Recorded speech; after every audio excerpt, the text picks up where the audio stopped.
Man, I'm bored. Maybe I should make a video. But on what? I don't want to do another top 10. I've done so many. Maybe I should review something. But my Xbox ain't working, so I can't exactly do a game. Then what should I do? Got it! Movie review! But what movie? What is that? Is that Freddy Fazbear?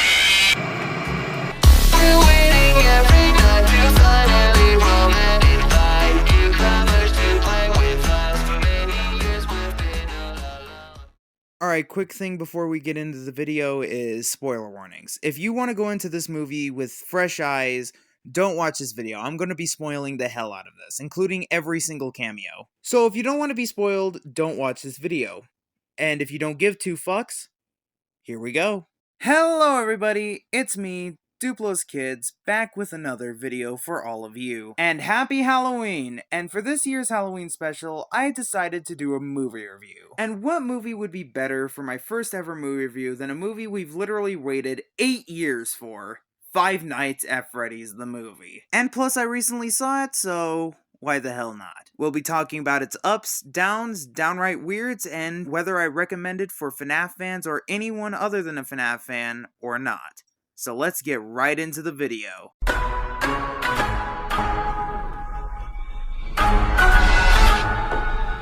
Alright, so the first thing we're gonna cover is the plot of the FNAF movie. And it's okay. So, Michael, not Afton, I know, very disappointing, was a security guard at a mall, and then he beat the ever-loving shit out of some random kid's dad because he thought he was kidnapping the kid. So this other guy, at the time is the phone guy, but later is revealed to be William Afton, gives him the job opportunity to work at the rundown Freddy Fazbear's Pizza. And that's the basic plot. Though, I really think they should have stuck with just that plot, and not the other two. The other two plots we'll just call B and C. So plot B is Michael trying to figure out who kidnapped his little brother back when he was 12. So the way he does this is by popping some pills and going to sleep.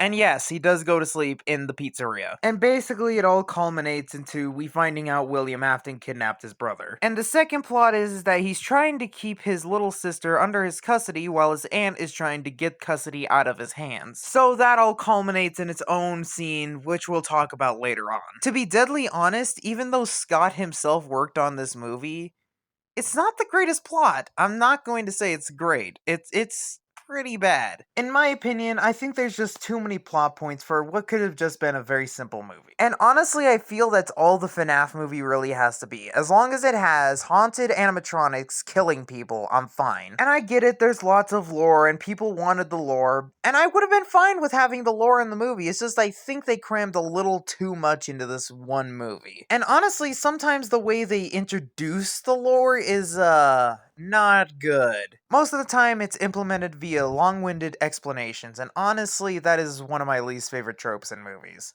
I really don't care to hear a crap ton of expositions thrown at you for no reason, other than the fact they don't have a more creative way to implement it into the story. Like, there's so many different plot points we could have found out other than them just spewing it at you and just telling you.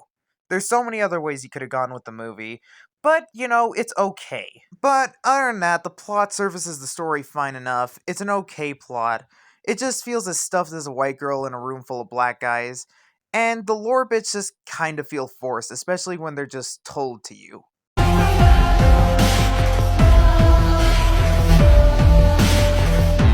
The only thing as important as the plot in a movie is the characters, so let's talk about the characters. And the characters are also okay. Like, just to get minor characters out of the way, the aunt's kind of a bitch. She's just kind of a bitch. The lawyer, even though he doesn't really have any lines, he is probably the funniest character in this movie. The little sister's babysitter's kind of okay, along with her group. It was fun to watch him get killed, but we'll talk more about that later. And then the teacher's just kind of there. Now on to major characters. Let's just get the animatronics out of the way. Even though the ghost children are all in this movie, only one of them talks, and that's the ghost of Golden Freddy. Other than that, even though they're all there, none of them talk. Like, seriously? And then there's Michael, who's a really simple character. Then there's Michael's sister, Abby, who is, for some reason, taking the Stephen King trope of random psychic child. But yeah, for some reason, she has the ability to talk to the dead kids, and why? I don't fucking know why. And other than that, she's just a random kid. And then there's Officer Vanessa. who is in this movie. Okay, that's weird. You're not supposed to be here until security breach. What the fuck? But Officer Vanessa, she's really just Exposition Valley. She just blurts out random shit for no reason. And she's the main one who drops the lore bits. And now she's just randomly related to William. Okay, that's strange, but okay. And then, of course, there's the star of the show, in my opinion, which is William Afton himself. I can say this with all confidence, Matthew Lillard's killed this performance. Like, I don't know how he does it, carrying crappy movies by himself, but he's really good at it. And in no means is this a crappy movie, it's just, damn, he carries hard. Like, seriously, he was putting maximum effort into his performance. But William Afton is just a guy that kills people, though he was acted beautifully. So basically, the characters are a mixture of okay, bland, random as hell, and William Afton, which is the best character in the movie.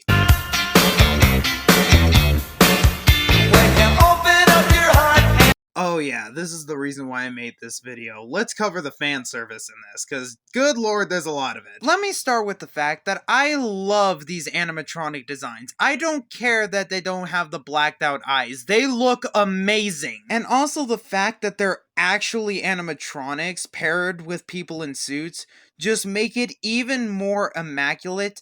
That's why I love this movie. I love how it uses practical effects.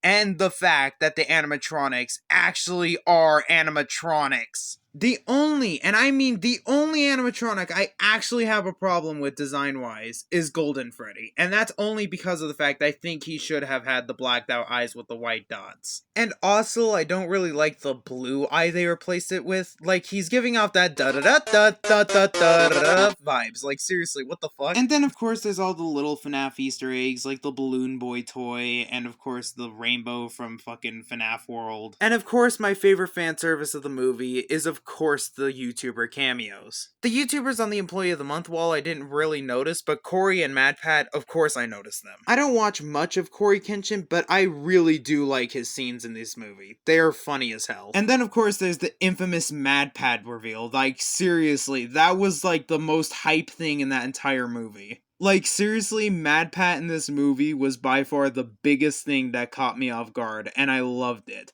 I especially loved when he said the thing. But yeah, the fan service in this movie is immaculate. It really goes to all the FNAF fans, new and old of all kinds. Like, seriously, there's even references to the book series in this movie.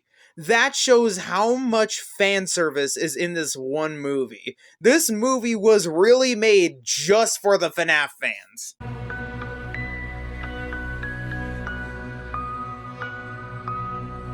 Oh boy, this is where I really trash on the movie. I don't get it, but modern horror movies suck at being horror movies. I seriously cannot deny this movie was not scary in the least bit of the word. And that's because of the fact they took out the part that made FNAF scary. The suspense. They took out the suspense and just replaced it with basic horror movie tropes. And it's not good. Also, I cannot stress this enough.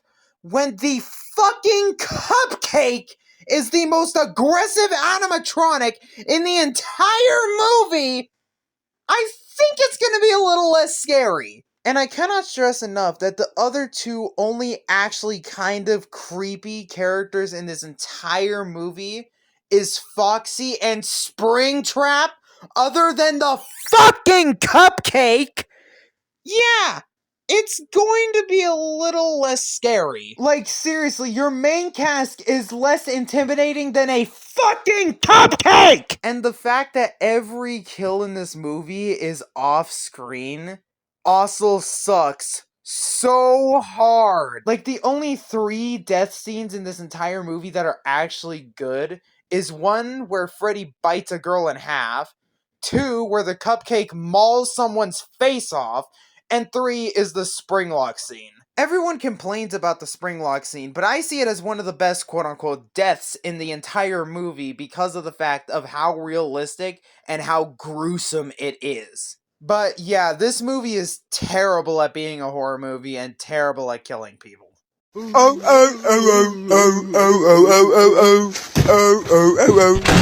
Unfortunately for this movie, there are a crap ton of problems. Let's cover them. This movie is not gruesome. This movie is not scary. This is not a good horror movie. It is a terrible horror movie. Also, there's too many plots happening at once.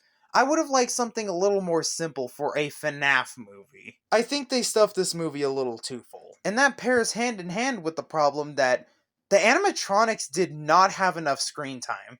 They needed way more screen time because that's what we're here to see. The animatronics, not Michael. And when it comes to the sleeping dream scenes, I do not care at all for them. I would have much preferred those scenes being replaced with Michael trying to fend off the animatronics in the office, like in the games. Like, that would have been way better. And I never thought I would say this as a problem, but this movie has way too much lore. They are trying to shove so much lore into this one movie to where it just feels stuffed and forced. I just don't like it. Like, this movie's okay, but it could have been so much better.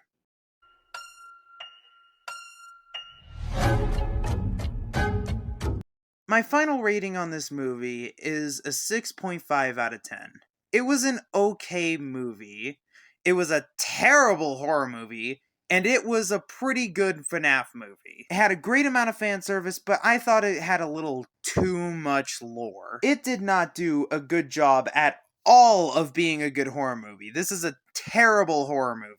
And it's not too good at being a movie by itself because it just spits exposition at you expecting you to understand it. And it just really is not well paced and it's just not a good movie. If I were to recommend the FNAF movie to anyone, it would be somebody that either A, is interested in FNAF enough to want to watch it because it's a good way to just turn off your brain for a couple hours, and hardcore FNAF fans. I mean hardcore, because that's really the only way you're going to be able to enjoy this movie, is if you're a hardcore FNAF fan. Other than that, it's a really good FNAF movie, it's an okay movie, and this is one of the worst horror movies I have ever seen in my life. But in a short term, it's a decent movie. Anyway, that's everything. I hope you guys enjoyed the video. Don't forget to do what every single YouTuber has ever said to do to your YouTube video. I'm not going to repeat what 1,000 YouTubers have already said before me. But with all of that being said, I'll catch you dudes and dudettes in the next video. Goodbye, and happy Halloween! Like the video, or else Big Randy over here is going to obliterate you.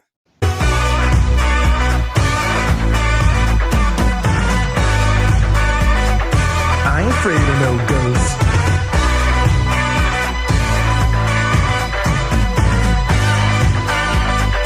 I ain't afraid of no ghosts.